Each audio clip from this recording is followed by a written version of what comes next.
out for the week that you're going to be at a certain venue. Does that ever affect you, or I'd assume not? I guess you always come in with a degree of flexibility. I mean, anything can happen, and as an athlete, that's what it's about, just bouncing back and being prepared for anything. And if a schedule changes, you just get your mind on the job and off you go. But the athletes here are ready for the start of the men's double scull. This will be a great race. Yeah, just getting set up on the starting blocks there. First semi-final, AB semi-final of the men's double sculls. You can see there on the near side the Argentinians Christian Rosso and Ariel Suárez. Looking to the other side, the Americans, Benjamin Dan and John Graves. John Graves, previously men's single sculler, didn't quite make the A finals at Lucerne or Eton, and they've had a bit of a change-up by forming in to this double.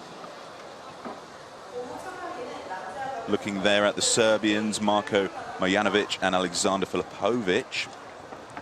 They've been doing well this season, but yet to make an A final at any of the World Cups. So this might well be their day.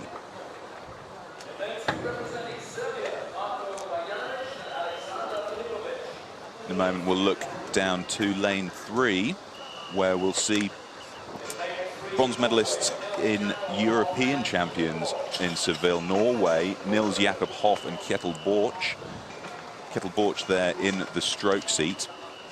They've certainly been performing well this year, making many A finals and are ones to watch. They pulled a 6:09 in their heat, which is the fastest of this category at this event. Looking there to Great Britain, Matt Langridge and Bill Lucas, bronze medalists at the World Rowing Cup in Eton only a month or so ago, and Bill Lucas managed to get gold in the men's quad at Sydney.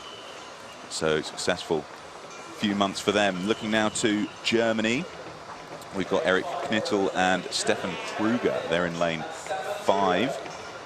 They've certainly been performing well this year. They got gold at the World Championships in 2009, but this year silver at Eton and bronze at Lucerne. So those middle 3 lanes are going to be hot competition for the top 3 positions to get through to the A final. And there we have the Argentinians. Christian Rosso's been doing well. He made it into the A final in the men's singles at Eton a couple of months ago. And any moment now, they'll be getting underway. As I said, first 3 go through to the A final, and the remaining 3 go through to the B final. So this is quite a key semi-final to see who's going to progress. Argentina, attention.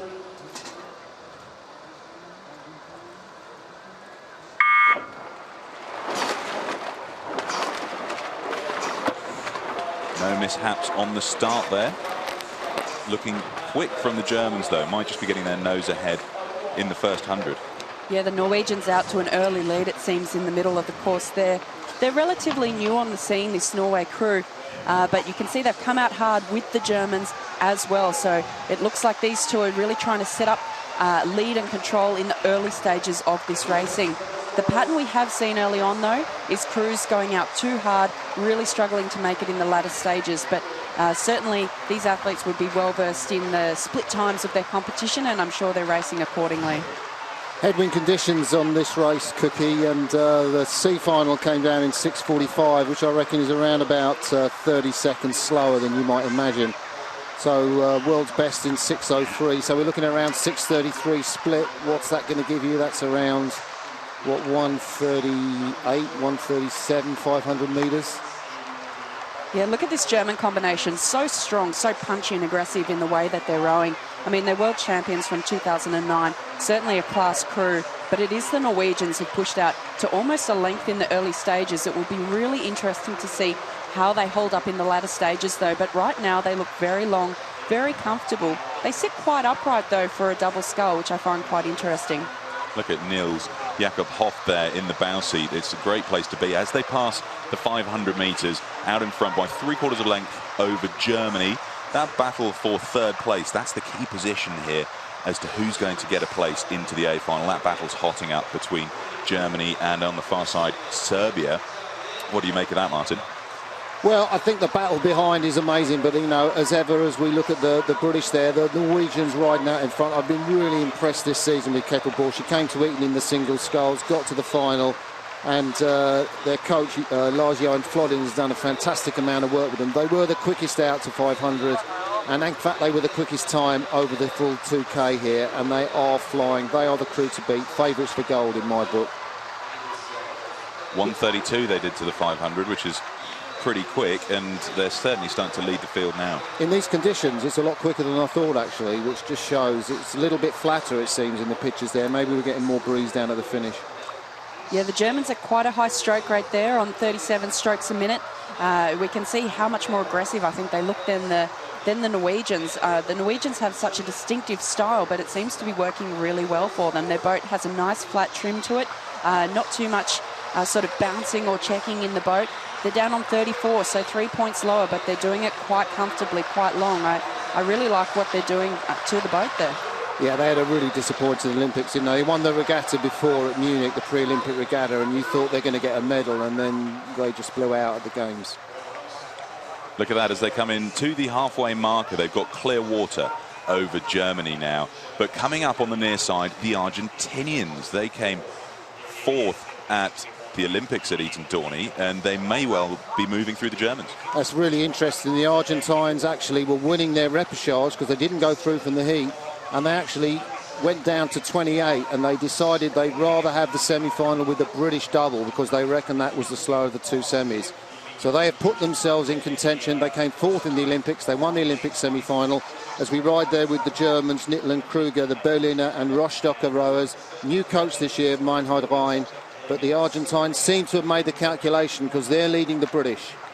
And we can see that currently the second and third place crews are very close, almost bow ball to bow ball, as are the fourth and the fifth place crews. And we've seen this before in semi-finals, that battle between the fourth and the fifth place crews to try and get up into third could well shock these crews going for second and third, who at this point look well clear, but in a semi-final anything can happen coming into that fourth 500 metres. It will be really interesting to see if the Serbians and the British can respond, and it looks like the British are responding. They're looking to make contact. They know this is their only chance to try and get into the A final. Yeah, but what a great race to beat. They haven't had the best of season, the Argentines, but Rosso and Ariel Suárez really coming on now, going through the Germans for that second place, and the British are getting left in the fight between Germany and Argentina.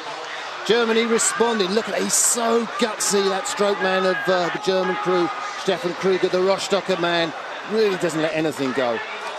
Now coming up through 1500, there's nothing quite like having a side-by-side race like the Germans and Argentinians are having here to increase both boat speeds. That added pressure is what they could need to reel in the Norwegians, who only have just a nose over a length ahead of those two crews battling it out through 1500. And they are going for it here. Both stroke rates increasing rapidly as we're coming to the final five.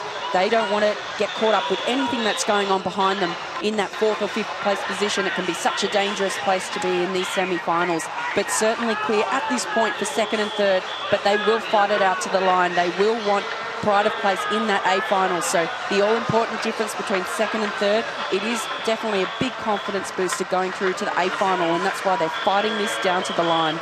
Yeah, the Germans there, I think they've done enough to beat the British. The British will come with a charge, and they've put in an awful lot, the Germans, but I think it's the top three qualifiers we're seeing Britain going to be rode out of it. But look at the Norwegians. I mean, sitting out in front, they've basically led from start to finish. I mean, a gutsy start, a fast start by them. But like you said, Martin, such a class crew.